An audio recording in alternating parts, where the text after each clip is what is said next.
How are you doing today? Oh, not so bad. And yourself? Yeah, really good, thanks. I'm wearing this T-shirt that says "Modern life is rubbish" because it was my favorite line in the movie about being too, this is modern life being younger than than And mine himself. says, "Oh no, it isn't." Oh yeah, yeah. I loved the film. I thought it was just absolutely wonderful and beautiful and gentle, like so much of your work is. Is this story, the story of Sassoon, one you've wanted to tell for some time? Has it been brewing in your mind for a while? Not really. When I was asked to do it by Ben Roberts, that's 6 years ago, and I didn't really know Sassoon in the way I'd read, say, Wilfred Owen or Rupert Brooke.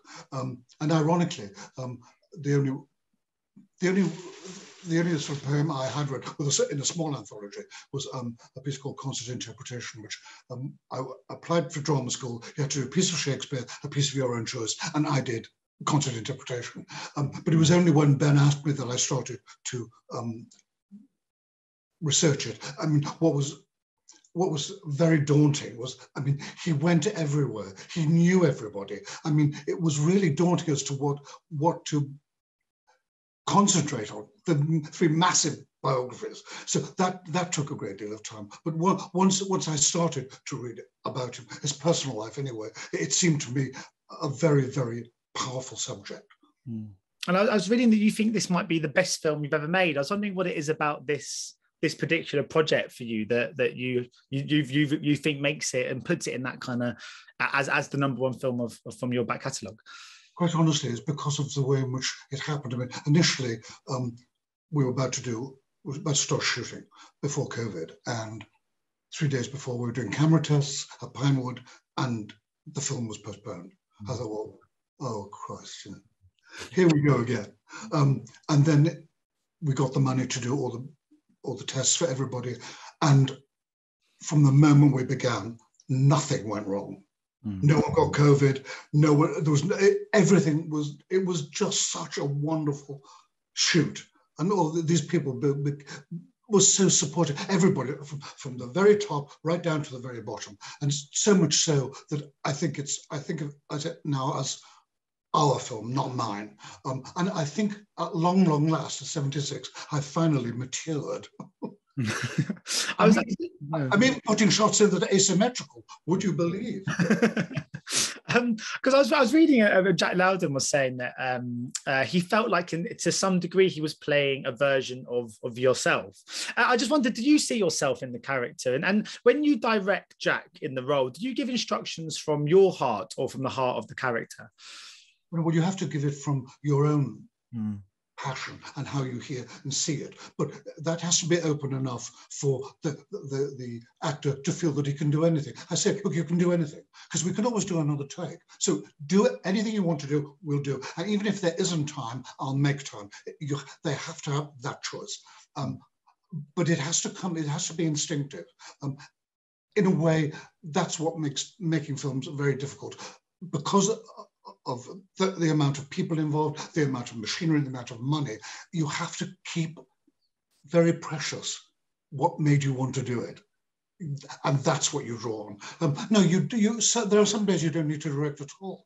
They come on and you just think, they're on the ball today, I don't need to do anything. Sometimes you think, oh, they're having a little bit of struggle today, so it will require more. No, but it's got to be an amalgamation of how they see it and how I see it, especially when they do something that is different. I do find that incredibly thrilling. A good example is the disabled at the end. Now, I'd always read Wilfred Owen's poem, but at the end, that being really quite tragic. And to be read in a way that way, but he didn't do that. He said it completely pianissimo. He said, why don't they come and put him into bed? Why don't they come? And it's like a symphony ending quietly. Oh, thrilling. Yeah. Thrilling. And I think there is a lot of me in it. Yes, certainly in terms of trying to find redemption for God knows what and God knows why. But I think that's what drew me to him. That I realized only during the editing, I think, that it was about redemption, of trying to find redemption. And I think he tried all sorts of things. And he never got it. So when you make something like this about, you know, with these sort of subjects, Sassoon and obviously Emily Dickinson, do you feel this kind of lifelong affinity to your subject off the back of this? Do you feel now, if you now go back and read one of his poems, for example, do you find you read them in a completely different way to how you might have a decade ago? Yes, because in a way you are becoming them when you write about them, and they will tell you how they want. What they want to do, how they want to say it. You have to listen to that, but you have to also have in your mind trying to mimic what has gone. You know, people don't talk the way they do in Emily Dickinson. They don't, but they would have been very, very well read, and they would actually be very well spoken. Here, in that period between the wars, is a different kind of speech, and you have to listen to, you have to feel it. In a way, it's like listening to music. You don't have to be a musician to follow a musical argument. If you believe it from the word go, you just go with it, and you have to do that with film. It's much more complicated because there's so many people involved, but you have to listen with your inner ear and your watch with your inner eye. Yeah, I mean, you mentioned music. I just wanted to speak to you quickly about the musicality as well of the movie, because I love the way, and I don't mean necessarily music that you put over the top of the production, but I mean in terms of the songs, some of the characters actually singing, and they're kind of part of the narrative in this instance. Do you choose all the songs as you write, or can that decision come a bit later? Well, you have to make all the musical choices when you write them, because you've got to clear them. Yeah, of course. If you can't afford the copyright, then it's got to be something else. There are wonderful moments of happen chance. When I was writing it, I think it was the second draft, because I only do 3 drafts and a polish, and that's it. I don't know how I don't know where it came from, but when I was a child, we always had a do at the weekend. Always. And my mother had a friend called Mrs. Doran, and Mr. Doran drove a Guinness lorry, and occasionally he would come after work and join us, and he would have a bottle of pale ale, and he would sing Ghost Riders in the Sky. I don't know where I remember that from, but I just thought for that sequence it's right, because that song is about redemption. And the recording we used was the man who wrote it. That's his voice as well. So lots of things you remember or you come across and you think, yes, that's it, I'll use that. You have to be open to it. It's like having an antennae. And what always happens is with every film, I choose a particular piece of music, and you'll hear it constantly on the radio.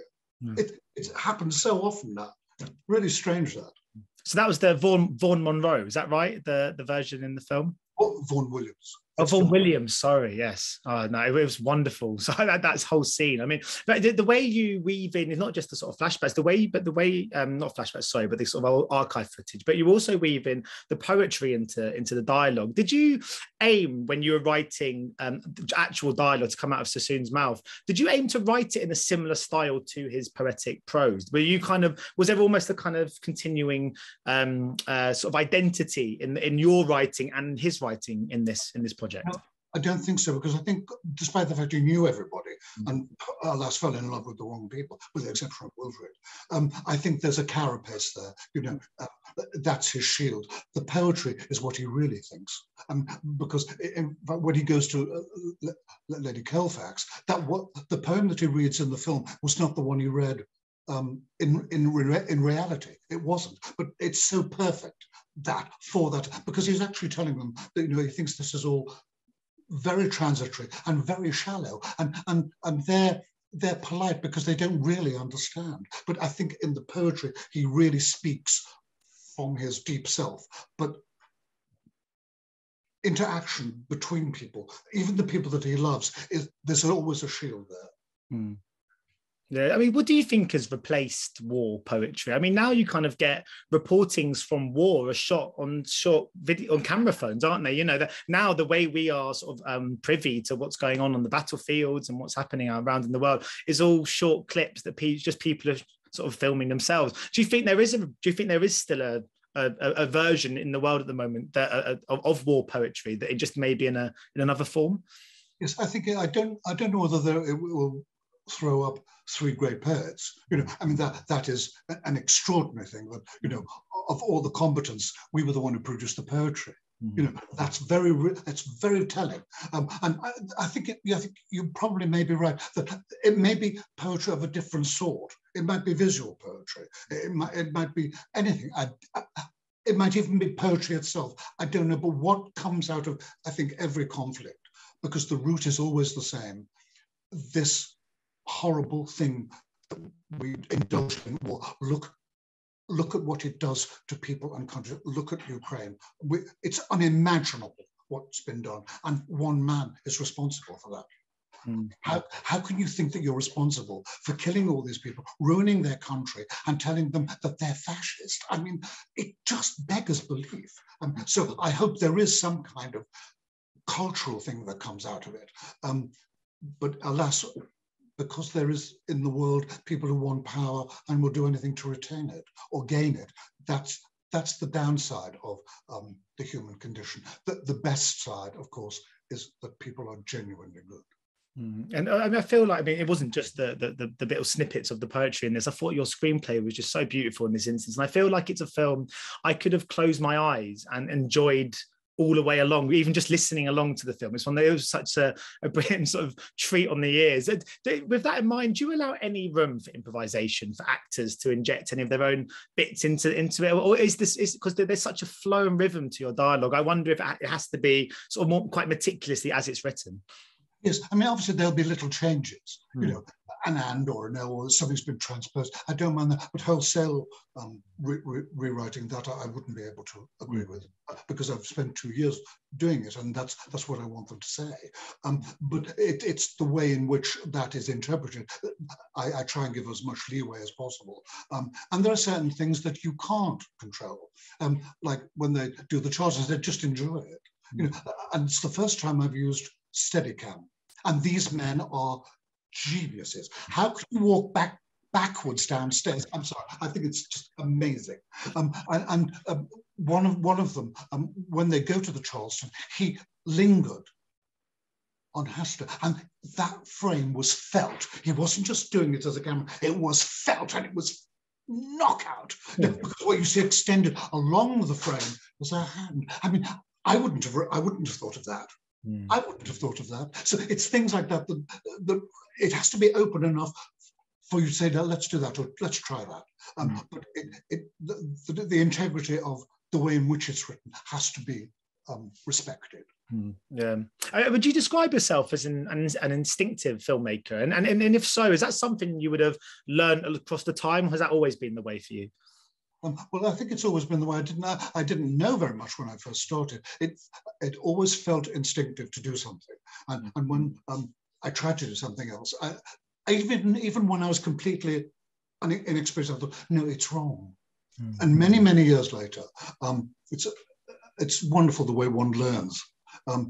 We were doing Deep Blue Sea, and there was a scene in it when the only time in 45 years I've not been able to find a frame. So we got in the room and with the producer and the script supervisor, the wonderful Susanna Lenthal. And I said, this never happened to me before. She said, is the action true? Best piece of advice I've ever had. As soon as she said, I said, I know what the frame is now. Yeah. Wonderful advice. Oh, Deep Blue Sea. I was saying before, actually, Natasha, before this started, that Deep Blue Sea, I saw that at my first ever London Film Festival when I was just starting off. And I remember when that film finished, it was the film that made me go, do you know what? I want to write about films for a living. Now, it was the film that kind of made there, because there was so much about it that I just couldn't. Yeah. Anyway, I digress. But you've said before that you're the youngest of 10 siblings, and you've always been a kind of an outsider. Do you think that's what makes you a storyteller and a director? Because you've always been observing. I don't know, two things. One, I was the youngest of 10, 7 surviving. And when my family were talking about the awful life that they had with my father, I just listened. And they all, and what they were going through, because it was a kind of therapy. And when you're the youngest, that's all you do, you listen. And also, they loved the movies. So that when they came back, they tell you the story, and it was always fabulous. Because what I didn't realize then, I realize now, what they told you is what they thought they saw, not what they actually saw. And they were wonder they could tell you. And we were just an ordinary working class family, you know. And you know, my eldest brother would come in and say, "You've got to see this film. Thelma Ritter's in it." You know, and she was a minor, a supporting star, and a wonderful actress too, who never won, although she was nominated 8 times. So it was a question of listening all the time, and of course, the radio. That was a very, very big thing. Although I wasn't supporting the football results, the weather forecast. You know, I mean, it was just. There was a kind of mantra and a kind of beauty about the language, and I think that's what I didn't realize, but that's what touched me most of all. I love language being used properly. I mean, it gives me such pleasure when someone uses language well. I mean, even if you don't speak the language. I remember I was waiting for a train in Germany, and it was a small station, so the PA was very good. And this man's voice was so beautiful. Obviously I didn't, because I don't speak German, but I could have listened to it forever. It was absolutely caressive. And that used to be the same way on Radio 3. The wonderful Patricia Hughes, who had a voice like Brahms. Oh, God, it was gorgeous. So it's all those things that come together, I think. So I'm sort of running out of time here. So I was going to ask, I mean, what's kind of coming up? Have you started working? You said the Benediction was kind of 6 years in the making.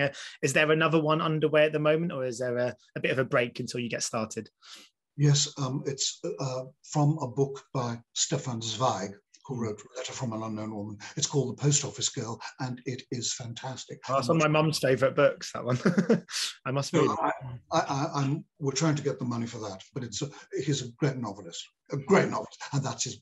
I think it's a terrific novel because he never actually finished it, and he tinkered with it, which gives it the most extraordinary quality. It's wonderful. Well, fingers crossed. And just very finally, I just wanted to ask you quickly about Jack Lowden, because obviously we haven't spoken about him yet, and it's such a wonderful performance. He is really becoming, I mean, one of the great kind of British actors working today. I mean, he's even been tipped with the James Bond role. But I mean, what was he like to direct in this, and how much? I mean, you know, when you said you're instinctive, did you see him as Sassoon quite quickly? Yes, we met for a drink. When he come down to London. And really, as soon as I met him, I sort of knew. But he was very kind to say, he said, I'll do a self-tape. And that simply confirmed it. You can tell, and I don't know how. I don't know. You can very often tell before someone has said anything. You just think, you know, they're right. They're right. And that was lovely. It was a joy. It was a joy from beginning to end. Brilliant. Well, it was a joy from beginning to watch it as well. Never mind those who made it. So thank you so much for making the film and for speaking to me today, Terence. It's been a real pleasure to chat to you. More than welcome. Thank you so much. Ladies and gentlemen, you're watching Hey You Guys. Hey You Guys, huh? Hey You Guys. Is that from the Goonies? It is indeed, yeah. Nice. Hey